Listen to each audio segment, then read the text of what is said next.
Alors comme certains d'entre vous m'ont dit que pour l'exercice 15 du TD11, j'étais allé un petit peu vite, ce que je veux bien entendre, j'ai décidé finalement de vous refaire la correction de cet exercice. C'est un exercice que je trouve intéressant, qui est déjà dans le corrigé polycopié. Il est intéressant parce qu'il nous fait manipuler une suite implicite, comme je l'ai déjà dit, et ces suites implicites, on en avait parlé, mais on n'en avait pas vraiment rencontré dans le chapitre sur les suites. Et pour cause, souvent ces suites implicites, définies de façon implicite, elles sont définies, pour ce qui nous concerne en ECE en tout cas, comme des suites de solutions d'équations, et pour pouvoir aborder ça de façon rigoureuse, il nous fallait le théorème de la bijection, ou au moins des valeurs intermédiaires, et donc de la continuité, ça on n'avait pas ça avant. Donc cet exercice 15, on s'intéresse à la fonction qui dépend de n, en fait, à une suite de fonctions, en fait. Donc pour n supérieur à 3, fn de x est égal à x moins n ln de x, évidemment avec x dans R plus étoile. Première question. Donc ça, c'est une question très simple, qui n'a pas du tout trait aux suites. Montrer que l'équation fn de x égale 0 admet exactement deux solutions sur R+. Donc là, évidemment, on va utiliser le théorème de la bijection pour ce faire. Donc d'abord, je vais dire que cette fonction fn, donc je me donne un entier n, supérieur ou égal à 3. Cette fonction fn est continue et même dérivable sur R plus étoile. Je me donne donc x appartenant à R plus étoile pour calculer la dérivée de cette fonction. Fn' de x, qu'est-ce que c'est? Donc la dérivée de la fonction qui a x associe x, c'est 1, moins n multiplié par la dérivée de la fonction logarithme, c'est donc la fonction inverse. Je vais tout mettre au même dénominateur, et on va obtenir x moins n, le tout sur x. Bon. Évidemment, le signe est du même signe que x moins n, puisqu'on est sur R plus étoile, donc le dénominateur est positif. Fn' de x est du même signe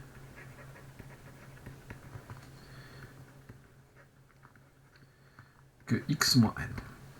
Ce qui va me permettre donc de bâtir le tableau de variation de cette fonction.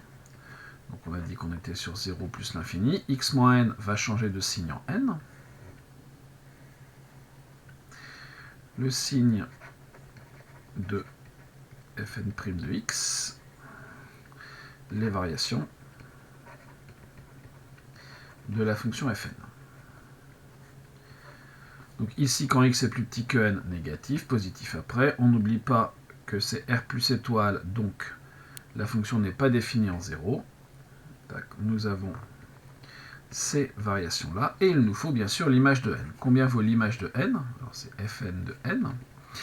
N moins n multiplié par ln de n, donc n moins n ln de n. Éventuellement, on peut écrire ça comme n facteur de 1 moins ln de n. On peut remarquer que n est supérieur ou égal à 3, qui est plus grand que e. Donc finalement, ln de n est plus grand que ln de e. Et ln de e, ça vaut 1. Donc 1 moins un nombre plus grand que 1, c'est négatif. Du coup, on en déduit que n moins n ln de n est négatif. Alors même négatif, strictement. Puisqu'ici, l'inégalité, en fait, elle est stricte. Je vais écrire ça un peu plus proprement. Voilà. Quelle est la limite en 0 de cette fonction?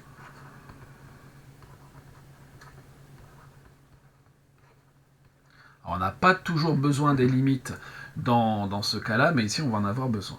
En 0, eh bien, x tend vers 0. ln de x tend vers moins l'infini, et donc par somme, 0 moins n fois l'infini, moins n, multiplié par moins l'infini, ce qui va nous faire plus l'infini, par somme. Ensuite, que se passe-t-il en plus l'infini? En plus l'infini, donc la limite quand x tend vers plus l'infini de x moins n ln de x, c'est la limite quand x tend vers plus l'infini de x facteur de 1 moins n ln de x sur x. Par croissance comparée, ln de x sur x tend vers 0 en plus l'infini par croissance comparée. Donc vous avez plus l'infini multiplié par 1, ce qui vous fait plus l'infini. Donc on a les variations complètes de cette fonction. Maintenant, si on regarde ce qui se passe sur l'intervalle 0n. Sur 0n, vous avez fn qui est continue et strictement décroissante.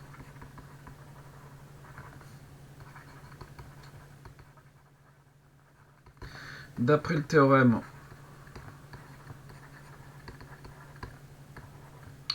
de la bijection,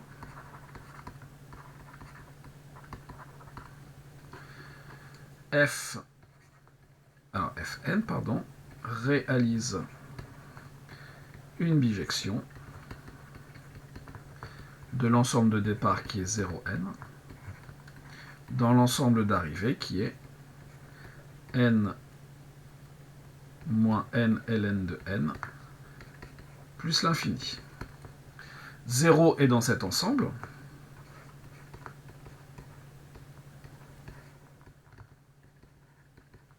Donc il admet un unique antécédent par Fn. Donc il admet un unique antécédent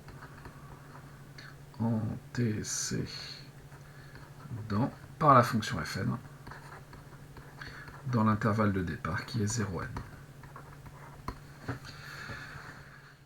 Et donc, on en déduit que l'équation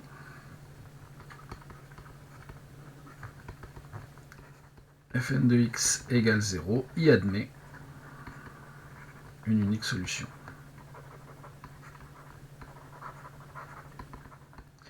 On ne refait pas la même chose, mais de même,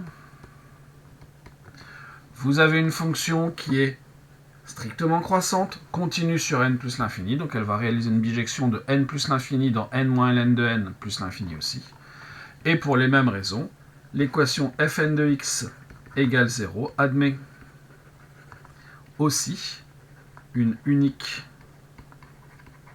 solution sur l'ensemble n plus l'infini. Une unique solution plus une unique solution, ça vous en fait deux. Fn de x égale 0 admet exactement deux solutions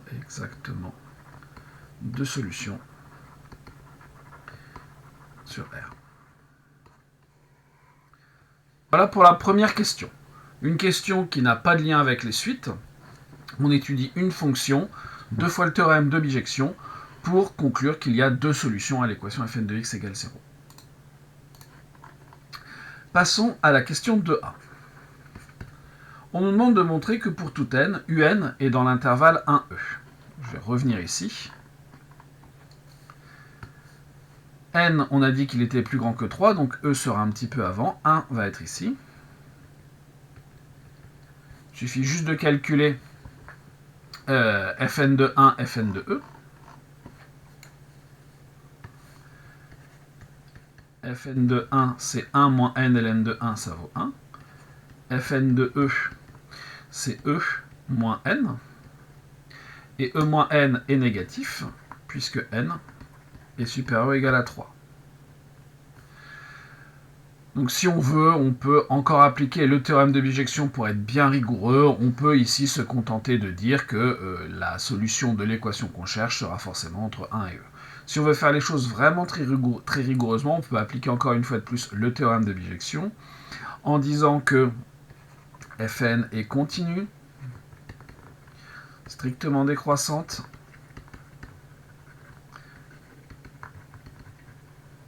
sur l'intervalle 1e. Alors c'est décroché ouvert. Donc F réalise une bijection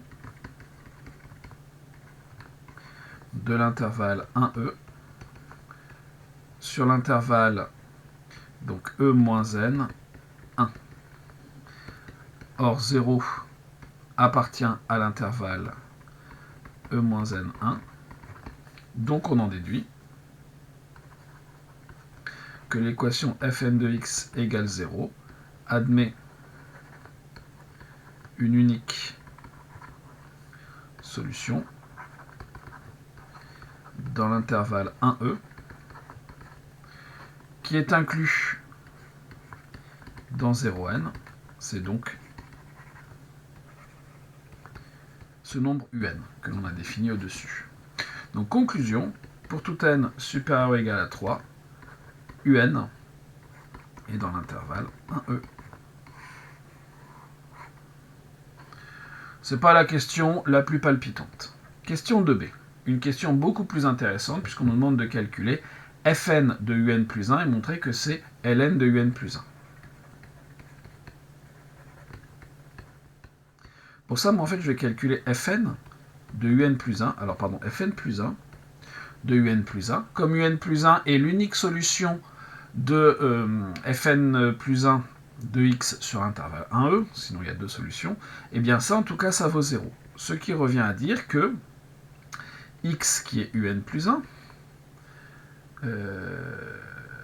oui, c'est ça, moins n plus 1 ln de un plus 1 égale 0. Ce qui revient encore à dire que un plus 1 moins n ln de un plus 1 en développant moins ln de un plus 1 encore égale 0. Ce qui revient encore à dire que un plus 1 moins n ln de un plus 1 égale ln de un plus 1. Et là-dedans, on reconnaît Fn de un plus 1. C'est un plus 1 moins n ln de un plus 1. Donc, on en déduit ce qu'on veut. À savoir que Fn de un plus 1 est égal à ln de un plus 1.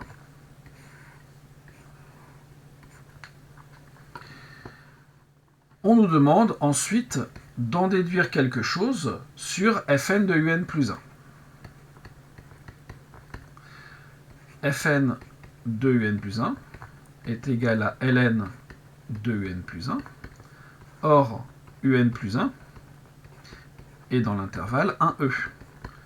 Donc, ln de un plus 1 est supérieur, même strictement, dans une égalité stricte, supérieur à ln de 1, et ln de 1, ça vaut 0. Donc finalement, Fn de un plus 1 est supérieur à 0.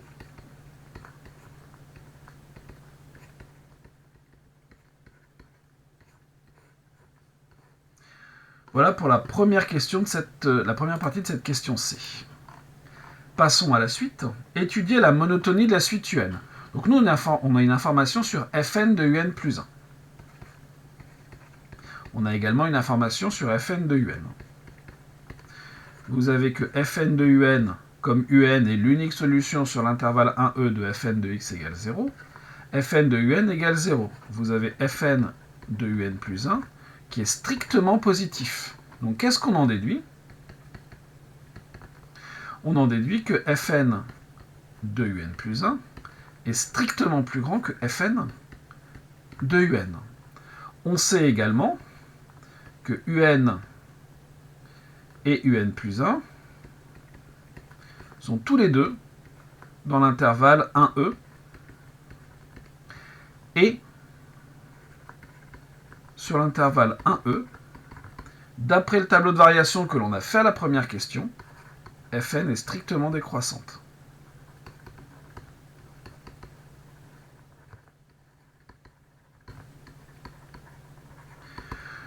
Appliquer une fonction décroissante, ça change l'ordre. Donc si Fn de un plus 1 est plus grand que Fn de un, c'est qu'on avait au départ un plus 1 plus petit que un.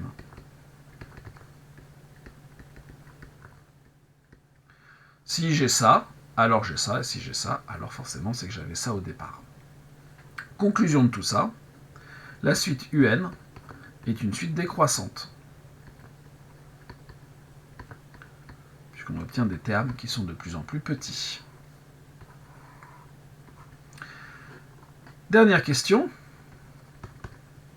Montrer que un converge. Un, on vient de dire qu'elle était décroissante, et elle est minorée, puisqu'on a démontré à la question à la question 2a qu'elle était minorée par 1. Sinon, de toute façon, on aurait su, grâce à la première question, qu'elle était minorée par 0, ça fonctionnait aussi. Donc elle converge, mais on ne sait pas dire vers combien. Voilà, on sait juste que c'est une suite convergente. Vers combien? Et voilà pour cet exercice 15.